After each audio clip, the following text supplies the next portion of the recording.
Posisi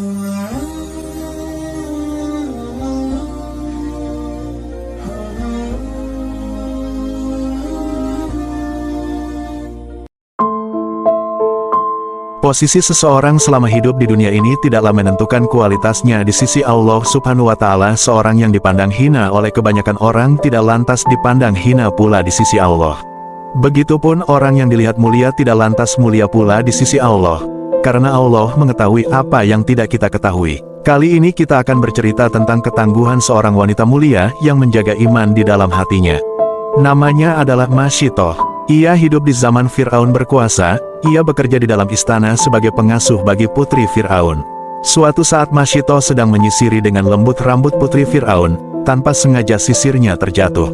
Ketika hendak mengambilnya, dengan spontan karena sudah menjadi kebiasaan ia mengucapkan basmalah. Sang putri keheranan mendengar perkataan Masyitoh, dengan menyebut nama Allah yang Maha Pengasih lagi Maha Penyayang. "Siapakah Allah?" tanya sang putri. Masyitoh tanpa mengkhawatirkan konsekuensi yang bisa terjadi menjawab dengan tegas bahwa Allah adalah Rabb-Nya. Allah adalah Tuhan yang telah menciptakan dan oleh karenanya disembah tanpa menyekutukannya. Sang putri segera melapor kejadian yang dialaminya itu kepada Fir'aun yang pada saat itu sedang gila kehormatan. Raja Fir'aun yang baru saja tuntas mendengar kisah sang putri kemudian memanggil Masyitoh untuk dimintai keterangan. Ia ingin mendengarkan langsung dari telinganya apakah semua yang diceritakan putrinya itu benar. Dan Masyitoh pun membenarkan hal tersebut. Ia tidak gentar sama sekali, meskipun ia bisa membayangkan siksaan pedih yang bisa ditimbulkan Fir'aun terhadapnya karena bisa saja Fir'aun menganggap pernyataannya sebagai suatu bentuk pelecehan. Benar saja, Masyitoh diseret bersama anak-anaknya di hadapan khalayak yang sudah berkerumun. Di hadapannya telah dinyalakan api unggun, dipanaskan sebuah kuali besar dengan air mendidih. Ia memaksa Masyitoh untuk mengubah keyakinannya kepada Allah Subhanahu wa Ta'ala, menjadi ketundukannya kepada Fir'aun. Kalau tidak, kuali panas itulah yang akan merenggut nyawa mereka sekeluarga. Tapi Masyitoh tetap dengan tegas mempertahankan imannya. Maka Fir'aun memerintahkan algojonya untuk mendorong seorang anaknya ke dalam kuali sehingga syahid dalam keridhaan Allah Subhanahu wa Ta'ala. Sehabis itu, Fir'aun memaksa lagi.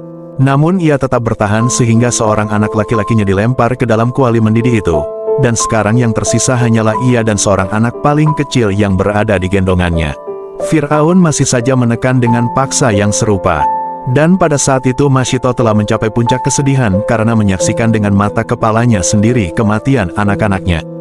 Masyitoh kemudian pasrah kepada Allah, dan tiba-tiba, Allah memberi semangat kepadanya.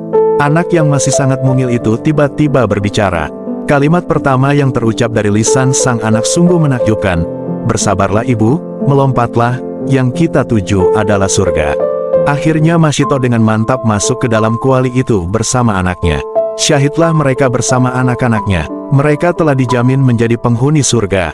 Bahkan dalam peristiwa Isra dan Miraj, Rasulullah Shallallahu Alaihi Wasallam sudah mencium aroma wangi di surga yang menyembur sebagai penghormatan pada Masyitoh yang telah dengan gagah berani mempertahankan imannya.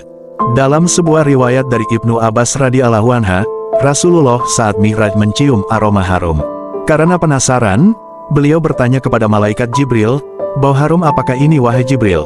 Jibril menjawab, "Itu adalah wangi dari kuburan seorang perempuan solehah yang bernama Siti Masyitoh dan anak-anaknya."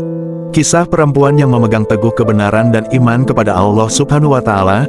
Selain itu, Hazakil yang merupakan suami dari Masyitoh kala itu juga beriman kepada Nabi Musa alaihi salam. Beliau adalah pembuat peti yang digunakan sebagai wadah Musa balita untuk dihanyutkan ke sungai. Saat terjadi perdebatan dengan Fir'aun, keimanannya pun terungkap. Ia dengan tegas mempertahankan imannya hanya kepada Allah Subhanahu wa Ta'ala. Akhirnya ia dijatuhi hukuman mati dengan cara mengenaskan. Tangannya diikat di pohon kurma sembari dihujani panah. Dari kisah ini dapat kita petik pelajaran bahwa, masihkah kita bersedih atau patah hati hanya karena merasakan sesuatu hidup yang kurang menyenangkan? Manakah yang paling merisaukan hati kita? Kehilangan kenikmatan hidup di dunia ataukah terperosok ke jurang kenistaan? Sungguh kita tidak perlu bersedih untuk berbagai urusan sepele. Sepanjang kita masih bisa mempertahankan diri dalam kebenaran, semestinya kita harus selalu bersyukur dan bersabar. Semoga video ini bermanfaat bagi kita semua. Jangan lupa terus dukung channel ini agar kami dapat memberikan kisah-kisah menarik lainnya.